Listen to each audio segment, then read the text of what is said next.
Today is Monday, June 24th, 2024, and you're listening to ZIZ Radio here in Bastia, St. Kitts, 96.1 FM. I'm Devonne, Cornelius, your host of today's edition of The Edge, and thank you for joining me in the program for today. It is just 2 minutes past the 11 o'clock hour here in our studios. This program is also being carried live on our social media platforms, so you can check us out on our YouTube page at ZIZ Online or via Facebook at ZIZ Broadcasting Corporation. And we are also live on TV as well. When we open the phone lines later, you can call us at 465-2555 or 718-577-2916. Those are the numbers you call to participate in the conversation for today. And of course, you can leave your questions and or comments via the live stream, and I will share them or get to them throughout the program. I want to share with you some quick updates as it relates to what is happening in St. Kitts and Nevis and across the region or on the international stage as it relates to St. Kitts and Nevis.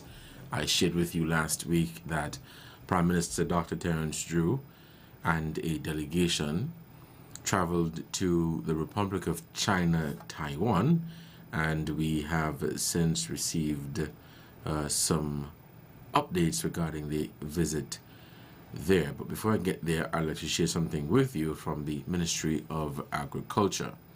So in a move aimed at bolstering agricultural resilience and water management across St. Kitts, the Ministry of Agriculture is gearing up to distribute more than 1,000-gallon water tanks to local farmers.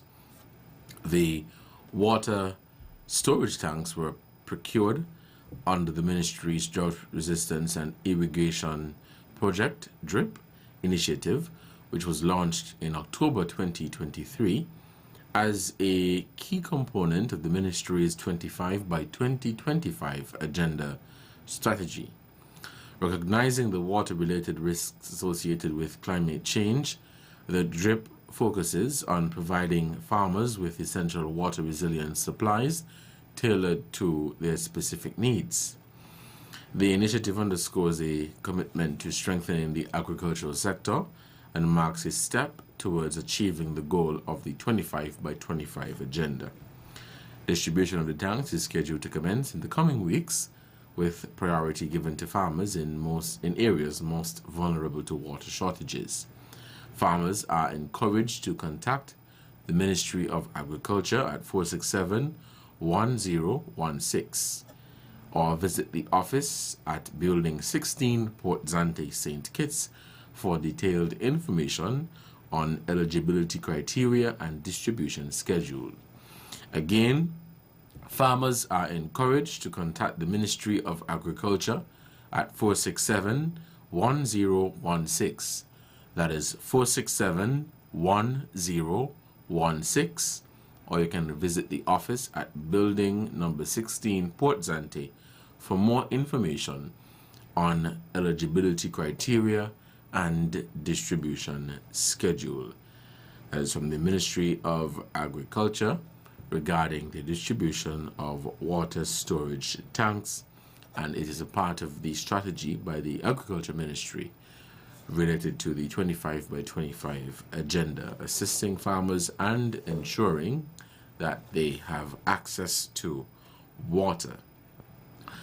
Dr. Drew and Mrs. Drew were honored with a grand ceremonial welcome at the Presidential Office in Taipei on Monday, June 24, 2024, marking the first military honors ceremony since the inauguration of His Excellency Lai Ching-te, President of the Republic of China, Taiwan.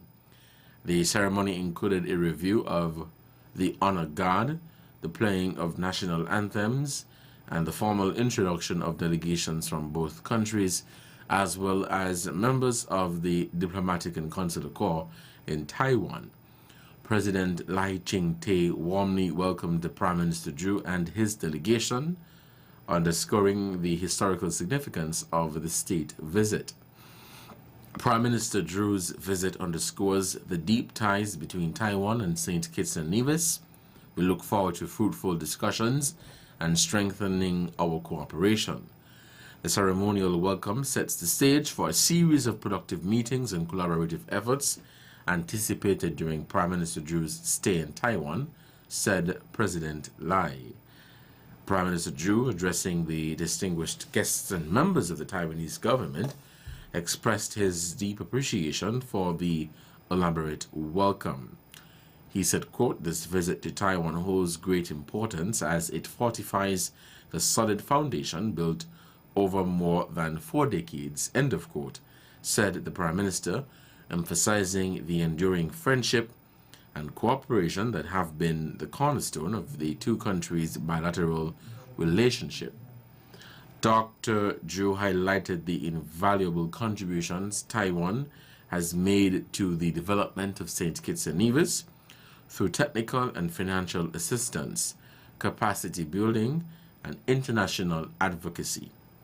He said, quote, "We are eternally grateful to the government and people of the Republic of China Taiwan for their valuable assistance in achieving our objectives," end of quote, Dr. Drew stated, highlighting the dedication of both nations to explore new avenues for cooperation, particularly in areas such as agriculture, healthcare, public infrastructure, information and communications technology, and environmental conservation. The Prime Minister added that the government of St. Kitts and Nevis remains committed to sustaining and strengthening the bonds of friendship between the two countries. Also coming out of Taiwan, and the delegation in Taiwan includes Premier of Nevis, the Honorable Mark Brantley, and Foreign Affairs Minister Dr. Denzel Douglas, and other senior government officials. We know that Taiwan has maintained, Taiwan and St. Kitts and Nevis have maintained a very great relationship over the past 41 years, or about 41 years, and we have seen the benefits of that relationship in a number of areas, and I listed those areas, especially as it relates to education and agriculture, as we have a number of nationals there, nationals of St. Kitts and Nevis, who are studying in Taiwan. And so Taiwan has been good to us in a number of areas, especially as it relates to education. Now, when the Prime Minister was there, the Prime Minister met with students, or nationals and students studying and living in Taiwan. So following his arrival on Saturday, he and his delegation, journeyed to the embassy of St. Kitts and Nevis to meet with nationals living and studying on the island. The event provided an opportunity for meaningful discussions and engagement between the delegation and the nationals. The delegation includes Mrs. Diane Prince Drew, the Premier of Nevis, Mark Brantley, Senior Minister Dr. Denzel Douglas, Cabinet Secretary Dr. Marcus Natter, Permanent Secretary in the Prime Minister's Office Naima Hazel, Dr. Frank Laws, Special Envoy for Healthcare, and Director of the St. Kitts and Nevis Information Service, SKNIS, Sharima Matthew. Prime Minister Drew highlighted the significance of the state visit, which coincides with the swearing-in of the new President of Taiwan. He expressed gratitude to the government of the Republic of China Taiwan for their continued assistance given to students, as well as for development opportunities and for supporting the ongoing relationship between the two nations. Dr. Drew said this visit underscores the commitment to deepening our collaboration with Taiwan, and we are here to explore new avenues for cooperation and learn from Taiwan's rich experience in various fields. Dr. Douglas also delivered remarks emphasizing the importance of maintaining strong connections with the diaspora. Premier of Nevis, Mark Brantley, addressed the gathering, expressing his pride in the accomplishments of the national abroad. You're listening to The Edge here on ZIZ Radio 96.1 FM. It is 11:10. We'll take a break, and when we come back, we'll continue our conversation here on 96.1 FM. Stay with us.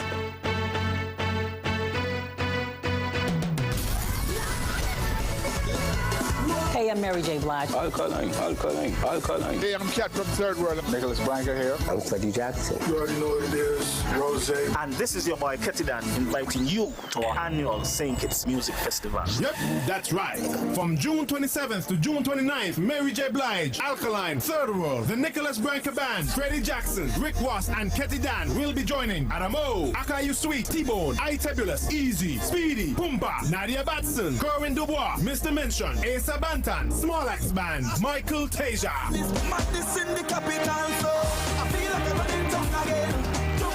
Kabaka Pyramid, Jados, Busy Signal, Tommy Lee Sparta, Capleton, Massacre, Greenhouse Band featuring Mishka, Highlight. Ramon Watson, Tony Rebel, Brianna D, and 450. The 2024 St. Kitts Music Festival at the Warner Park Cricket Stadium, June 27th to June 29th. Big names with bigger vibes. This is where music meets paradise.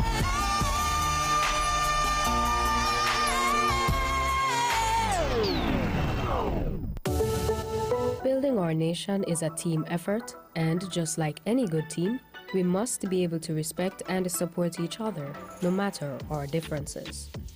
More inclusive and accepting workplaces enable all individuals to actively contribute their skills and talents to the economy's growth and prosperity. I'm happy to be inclusive and make the best use of all the talents that St. Kitts and Nevis has to offer. Our communities will be better when everyone can make their contributions without discrimination. The LGBTQ plus community is doing its part to build a stronger, more resilient St. Kitts and Nevis. Let us respect our LGBTQ plus community and their talents.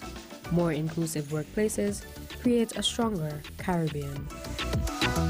This message is brought to you by the Eastern Caribbean Alliance for Diversity and Equality, ECADE. Join us every Wednesday for In Focus, a weekly talk show produced by the St. Kitts Nevis Information Service, where we provide exclusives with key persons within the government and discuss pertinent, relevant, and interesting matters that affect us all. Tune in every Wednesday, live on ZIZ Radio, and streamed live on Facebook at SKNIS Media and ZIZ Online. In Focus, your government, your business.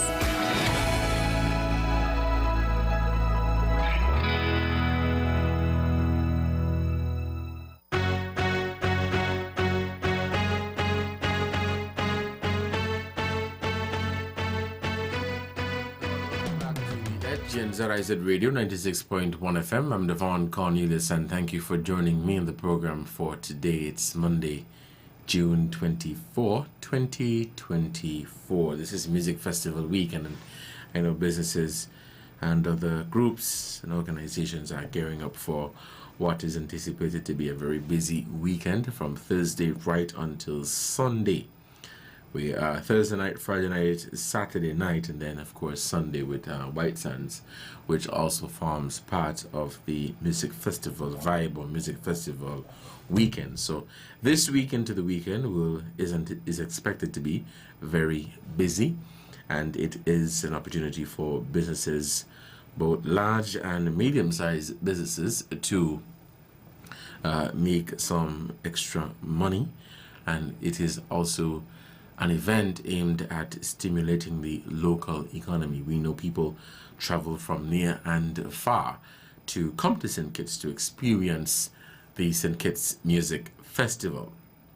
We have international artists, regional artists, local artists, and people come from all over the world for this experience, and it has been going on now for the past 26 years. And so we see the impact in the area of tourism, the hotels and motels and inns and condominiums and all of these other places benefit from the St. Kitts Music Festival. The rental companies, the service providers in the areas of food catering, internet providers, you name it.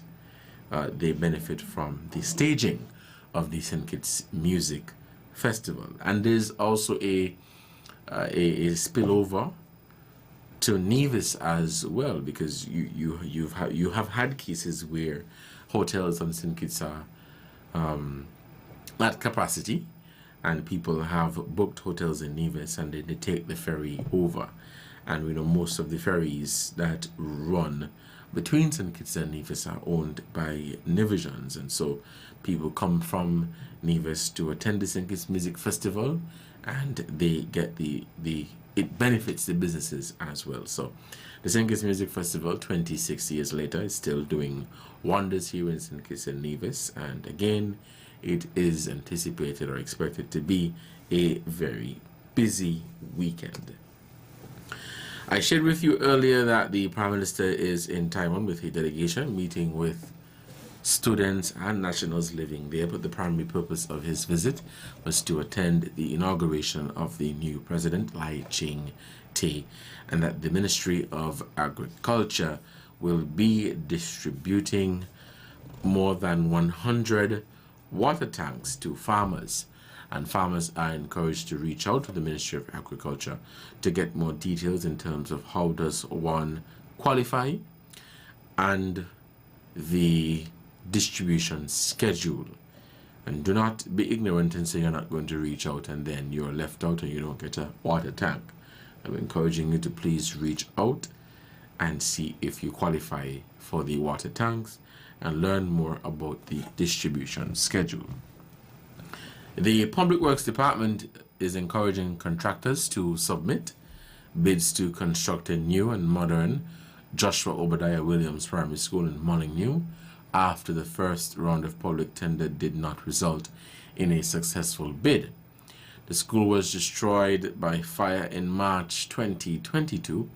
Plans for the upgraded school feature the inclusion of several infrastructural improvements that will vastly improve the learning environment and experience, expand the number of buildings, and cater to persons with disabilities. These include introducing an auditorium and staff room to the campus, redesigning the conference room and bathroom facilities, and installing a lift and wheelchair ramps and more. To reconstruct the school was tendered publicly, with 4 companies collecting the documents. 2 companies submitted bids to undertake the massive project. However, the director of the Public Works Department, George Gilbert, noted that the 2 bids were unresponsive. That this means that several requirements in the tender documents were not met, and follow-up questions by Public Works officials to the contractors went unanswered.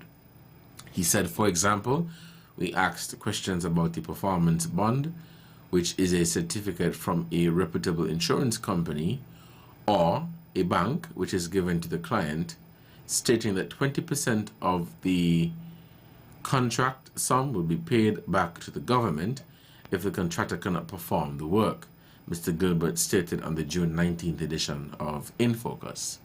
He said, now when we asked the contractor the question, if you are given this job, show us that you will be able to provide us with a performance bond. When they provide nothing, it means that there is no guarantee that you have the backing of an institution. So in the event that the contractor fails, the government is now left wide open as it relates to the project. Gilbert added that the contractors were not able to get the letters of credit from some supply companies, and other standard factors rendered their bids unresponsive. As such, the Public Works Department decided to break up the Joshua Obadiah Williams Primary School project into 3 sections. Companies can now bid on 1 block or 2 blocks, which means that their risks will be smaller, their performance bond and insurance will be smaller, so they may be able to manage that aspect better. Gilbert said, noting that previous bidding companies can submit new bids for a section. This will also create additional opportunities for employment. The Public Works Director updates on the reconstruction of the Joshua Obadiah Williams Primary School. And again, this was destroyed in March of 2022. The phones are open and we welcome your calls at 465-2555 or 718-577-2916. Call us and lend your voice to the conversation.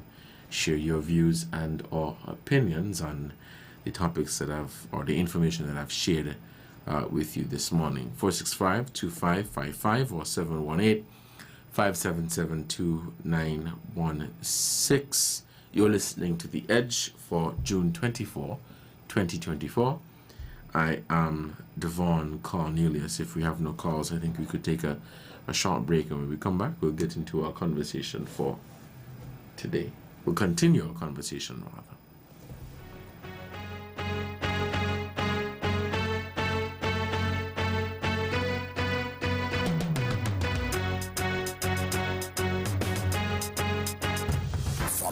Of ZIZ Radio comes a political talk show like no other. The Edge, with host Devonne Cornelius giving you his take on the biggest stories happening in governance today. Got something to say? Let's hear it. Give us a call at 869-465-2555, Monday to Friday from 11 a.m. to 12 noon. One solid hour of in-depth analysis of the machinery that makes our country tick. The Edge, cutting into the matters at hand.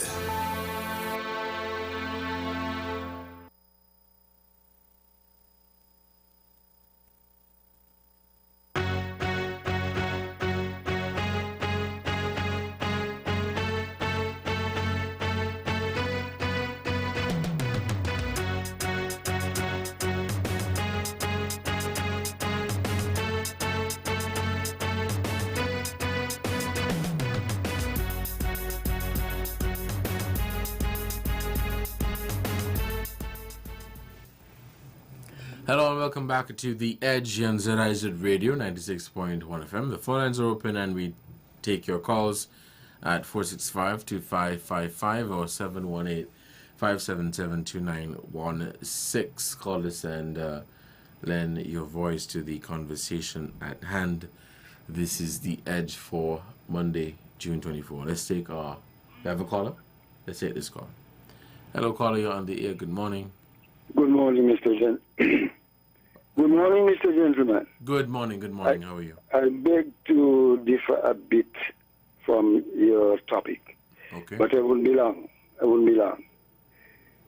Now, St. Kitts is said to be a Christianized society. And I must say that I do not wish to hear that LGBT advertisement again on that radio. Let me repeat. It's supposed to be a Christian society. And I do not wish to hear that LGBT advertisement on radio stations. Let's say it again. Thank you very much. All right, caller. Thank you for your call. There is nothing that I can do about that. And I don't think there's anything that you can do about it either. It's a paid advertisement. So, but thank you for your call. The phone lines are open and we're taking your calls at 465-2555 or 718-577-2916. Call us and lend your voice to the conversation at hand for today's edition of The Edge. Now, I want to share or want to comment a bit on the topic of the creative economy and the work that has been going on there to support people who work in the creative economy, people who work in the entertainment industry. We saw how people who work in the entertainment industry struggled during the COVID-19 pandemic, because for those people, that was their job. That was their main source of income. And so when COVID came, things got extremely difficult for them. They were unable to work, and thus they were unable to make money and pay their bills and provide for their families. Since COVID-19, attempts have been made to take the industry or the sector more seriously because of the impact that sector makes towards one's mental health, the health of the nation, and towards tourism. And so the creative economy, the Department of Creative Economy, has been doing a lot of work to support artists. And recently they embarked on a project to monetize local artists on digital platforms.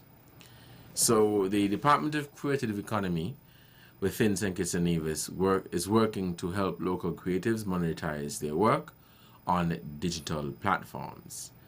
The department's director, Robertine Webb, stated this during the Creative Economy press conference held at the Marriott Resort on June 20th.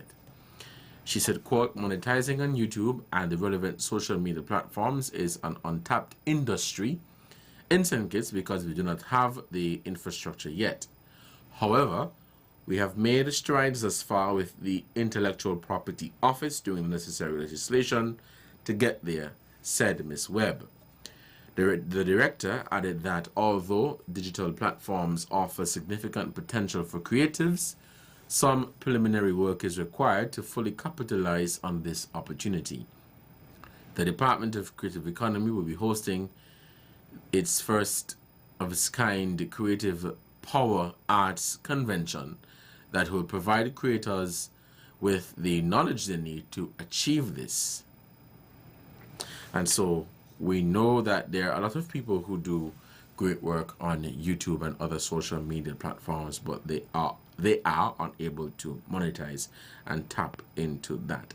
No longer are people staying in the traditional field of work or doing the traditional things. People are being creative, hence the reason creatives, and people are doing things, are thinking outside the box.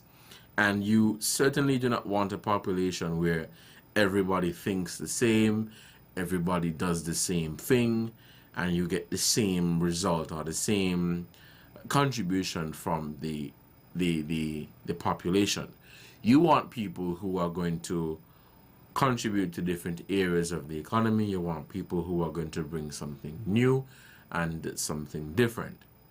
We know whenever there is something new or whenever there is something different, there is always some sort of resistance, always some sort of pullback, because again, it is new and you're not accustomed to it. But I think it's very important that we embrace things that are new, embrace changes, and see how best we could work with them. And this initiative by the Department of Creative Economy, where they're saying that, you know, they're seeking to monetize on YouTube and other social media platforms, is a great initiative, and it is an untapped industry. If you look across the world, particularly in North America, there are people who have made a living off of being creatives on social media. And so they don't have the traditional 9 to 5 like we do. They don't have the traditional 8 to 4. They make their living off of creating content, whether their content is educational or goofy or whatever, but they make their living off of content on social media. Then you have artists who, of course, have been in the field for 20, 30, 40 years, but they're now tapping into social media and they're now posting their work, they're now posting their music via social media, and they're making hundreds of thousands of dollars from that. And this is something that could be realized here in St. Kitts and Nevis, because we have our creatives, we have our artists who are doing great work and who are making a name for themselves. But they can make a lot more. They can be seen more, not just on the regional stage, but on the international stage, if they are to tap into YouTube and other forms of social media or the relevant social media platforms. And again, this is what the Department of the Creative Economy is trying to do. So people are not just seeking to do things the traditional way anymore. People are seeking to be creative, are seeking to do things differently. It is 11:31. The phone lines remain open and we take your calls on today's edition of The Edge, Monday, June 24, 2024. I am your host, Devonne Cornelius. We'll take a break, and when we come back, we'll continue our conversation here on The Edge. Stay tuned.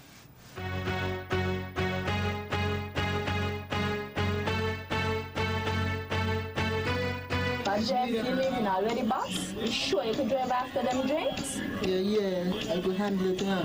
Ain't too far from here. I'm gonna take my time.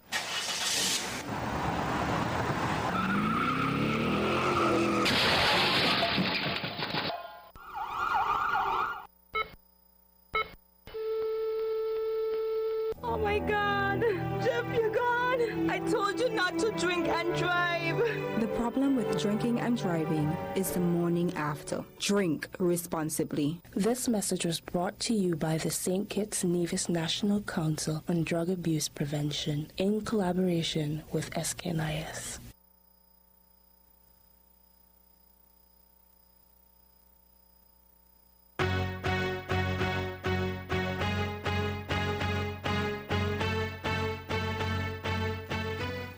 Welcome back to the program. You're listening to The Edge for Monday, June 24, 2024.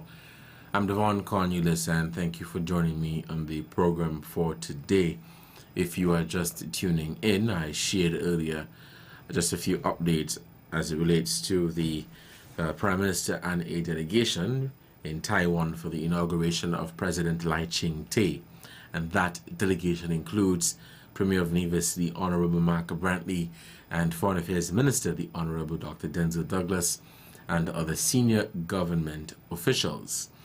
And the Ministry of Agriculture is distributing more than 100 water storage tanks to farmers on the island of St. Kitts, and farmers are encouraged to contact the Ministry of Agriculture to find out the eligibility criteria as well as the distribution schedules. And I'm now or giving my take on creatives and the initiative by the Department of the Creative Economy to tap into monetizing digital platforms. And as I mentioned, people are now seeking to tap into social media as another form of making money, as another form of providing for their families and making a contribution towards the economy. And as I mentioned, the people are not seeking to do the traditional thing anymore. People are seeking to be different in ways of making money and diversifying the economy. And I think this is what people mean when they ask for diversification in the economy. Instead of doing things the traditional way, we're doing things differently. But again, creatives and the work that they do. Oftentimes we may not see the contribution that they make because they're not out there, they're not being publicized, they're not taking advantage of the media or social media, and so you don't know what they do and you don't know their work. And some people even give up because you're on social media and it is not monetized, and is a lot of work that one has to put in ensuring that their content is good, and they keep people wanting more whenever they share their work or whatever they've done on social media. And so to have it monetized, I think, is a great initiative and is a great idea that we are going to see the benefits of in the long run when it comes on to the monetization of YouTube. As I mentioned, other parts of the world, people are making millions of dollars off of social media platforms because they're doing great work and they're sharing this via social media, and so people are aware of the work, people are able to interact with the information that they're sharing, people are able to share it, and people are able to share their ideas as well to contribute to what they themselves have shared. And one may say, well, St. Kitts and Nevis is not yet ready for it. But it begs the question, when are we going to be ready? Or when are we going to stop asking ourselves or telling ourselves that we are not ready? And so there must be a starting point. We must start and we must try it out first. And we must see how best we could tap into this industry and benefit. We have a caller on the line, so we'll take this call for this morning. Hello, caller, you're on the air. Good morning. Good morning. How are you doing? I am doing well, and you? Oh, I could do better. There's always room for improvement. All right. I'm happy to see that we're having lots of rain falling. But you have any idea how many people in St. Kitts that are unemployed? If I have any idea, I don't know. I know you don't know. I don't know either. But my guesstimate is a lot of people. Okay. Because the last factory that closed, there was a couple hundred people that was laid off. And I know every time school closed and opened, there are lots of people that will stay home, that will not be going back to school. What I would like to see, though, I would like to see our country vigorously getting people in the training position, to train them, to give them a trade so they can have something to go to, so that they can be able to sustain themselves and sustain their upcoming and expected family. That I would like to see. The other thing is, when you drive around the island, we have one of the strongest grass, I think, in the world or in the Caribbean. Tourists don't even take the grass for sugarcane. And so my concept is that we had what you call the sugarcane industry. And from that sugar industry, every one of the equipment normally used to hit the dock, and from the hit the dock, they drive them straight to the agriculture place, which is the estate that was then. What I would like to see, I would like to see government give that same courtesy to the farmers, the tractors and equipment. And I would like to see those grass plow under. And while they plow under, before they get a chance to raise the head again, plants, our settling will be ready to plant in that area, so that when they finish harvesting, then the grass could come over and their own tractor, the farmer's own tractor, can go back and plow again to put in different food. One of the things that our farmers grow is very good sweet potato. These potatoes that you get now is like string band. Every time you bite one, you feel a piece of string in your teeth. Are they watery? But our soil is good to plant really good potato, tomato, onion, peanuts, and all kind of different fruits and vegetables. We should be keeping the Caribbean busy with our farming supply. Lands that are being not utilized, that are sitting idle by, that are just growing grass. We should have a way where we could have our farmers occupy that land for at least maybe about a 6 months, 8 months, a year period if the owner is not ready to do anything with it. So we could ship those out to the different islands, put our people to work to farm so that we could generate foreign exchange earnings. We could do things. And you could use government tractors as secondary, not primary, to back up when a farmer tractors are down. Then they could do that. They could get a loan to buy their own equipment, bring them in without paying anything on them because they are national items. And that will be government contribution. At the end of the day, no farmer will be able to say government did not contribute and they did not get the help from government. So the thing is that you have to show support, put your money where your mouth is. You say you believe in farming? Show it. Don't tell me. Let me see you in action. Let me see you reaching out and helping the farmers to farm. And not only concentrate on the local market, but on the markets around you. Antigua, they can't grow anything. They could grow anything. But we can grow lots of things. But we have to have the tractor and equipment to turn over the soil that we have, because our soil is very strong. It's not easy to keep maintaining unless you have machine power or manpower. With that, I think I have said enough, and I do hope you have a wonderful day and enjoy the rainy season.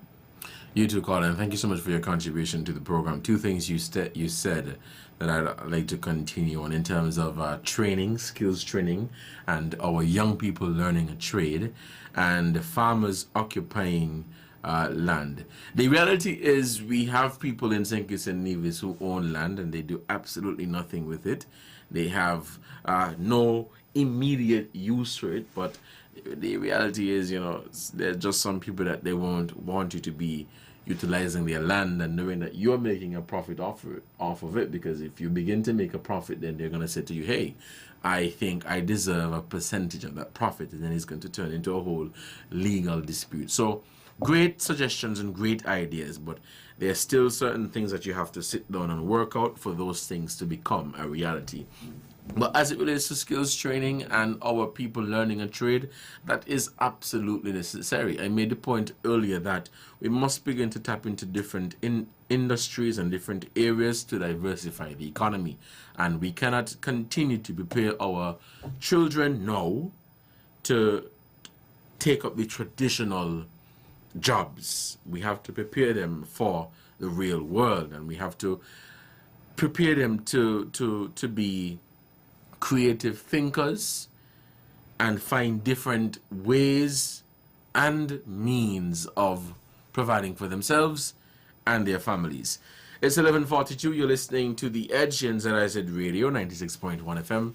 The phone lines are open and we take your calls. 465-2555 or 718-577-2916. But absolutely big on skills training. We've been saying this for years in terms of getting our people trained, and it is happening. It is happening. I know a lot of young people who have decided to go in a different direction than what is accepted or approved in society. And so they decide to go into a different road in making their contribution, still being upstanding and law-abiding citizens. But they're doing something positive. But skills training is definitely necessary. You don't want to have a case where all of our people, all of our children and young people are trained and certified in the same field. And so there is no diversity. When you have that, it contributes significantly to brain drain, because if everybody comes back with the same degree and the same training, then they are unable to find employment, and so they just opt to leaving the country in search of employment, and they decide to stay there. That is why I know for the government, they have priority areas where they're saying we want people to train in this area, and we're going to provide a scholarship or some sort of financial assistance to have them trained in that area, because this is all part of the effort to diversify the economy and not have everybody trained or certified in the same area. It's 11:45. Let's take this break, and when we come back, we'll continue our conversation for today. Stay tuned.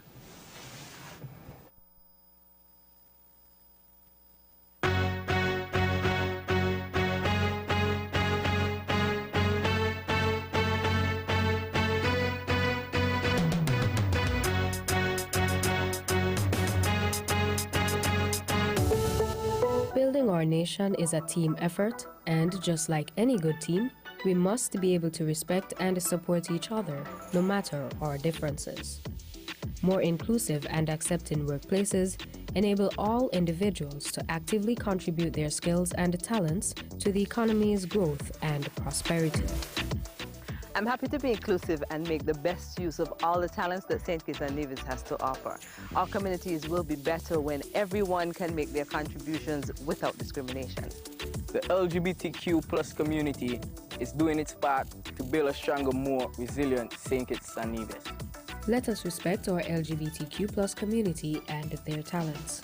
More inclusive workplaces create a stronger Caribbean. This message is brought to you by the Eastern Caribbean Alliance for Diversity and Equality, ECADE.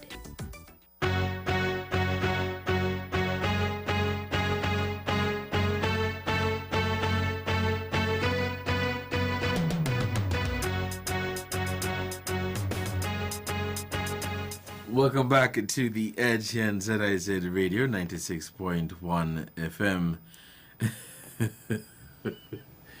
Welcome back. You're listening to The Edge here on ZIZ Radio 96.1 FM. The phone lines are open and we're taking your calls at 465-2555 or 718-577-2916. Call us and then your voice to the contribution. But I love the comments that were made by the caller earlier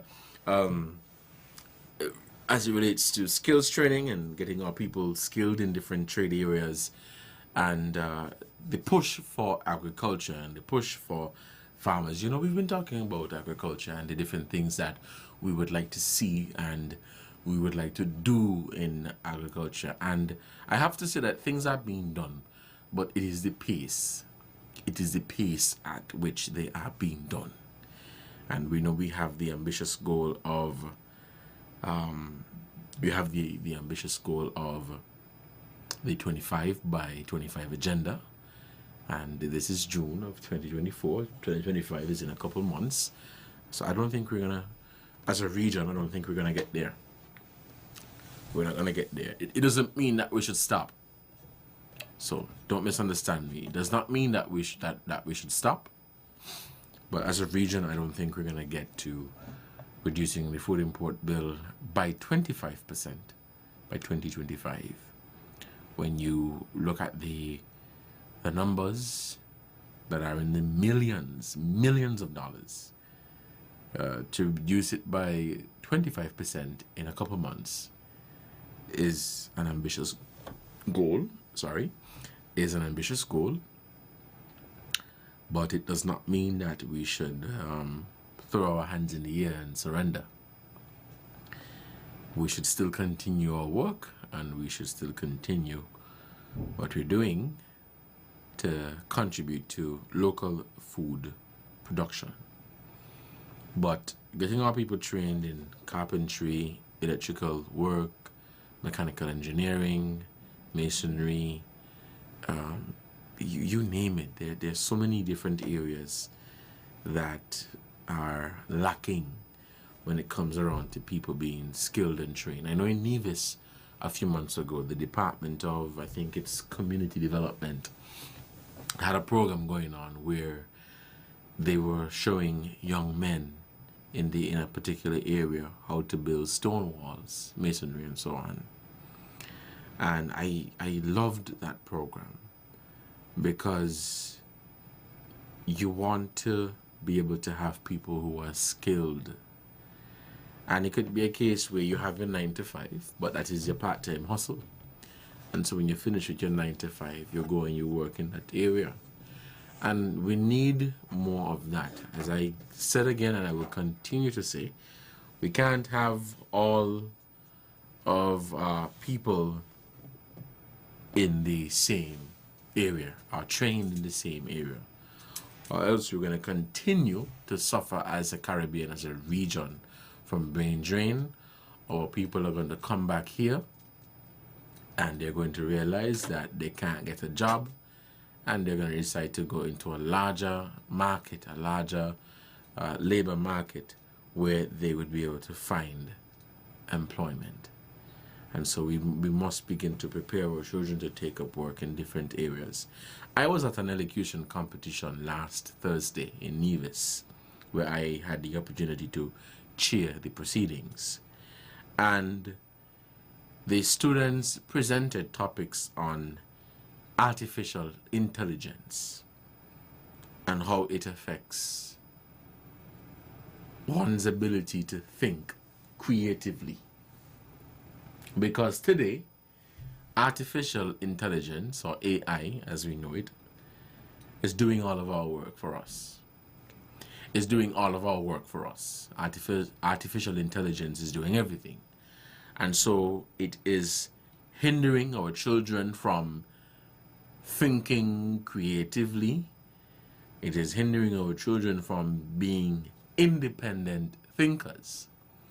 But then there was another side to the argument where one student said, well, we were the ones who created artificial intelligence. And so it means that we ourselves are already creative thinkers. The human race, that is. We are already creative thinkers. So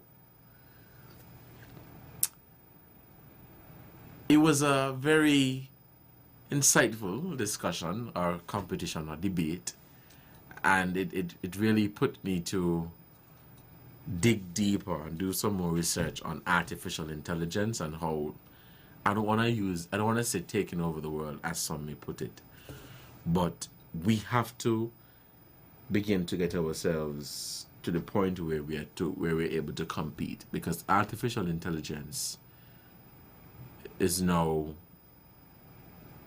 occupying a lot of space and occupying a lot of jobs. And if we continue to prepare our children now for the traditional work, then we are preparing them for failure. We are preparing them for failure, and we have to begin to think outside of the box. St. Kitts and Nevis is not the only place in the Caribbean or in the world. So you can't just prepare your child to take up a job at an office here in St. Kitts. You must prepare them to take up a job at Microsoft or at the BBC or at the United Nations or at the World Bank or at UNICEF or whatever. But we have to begin to prepare them for the real world of work. I am out of time, and so let me say thank you for joining me on the program for today.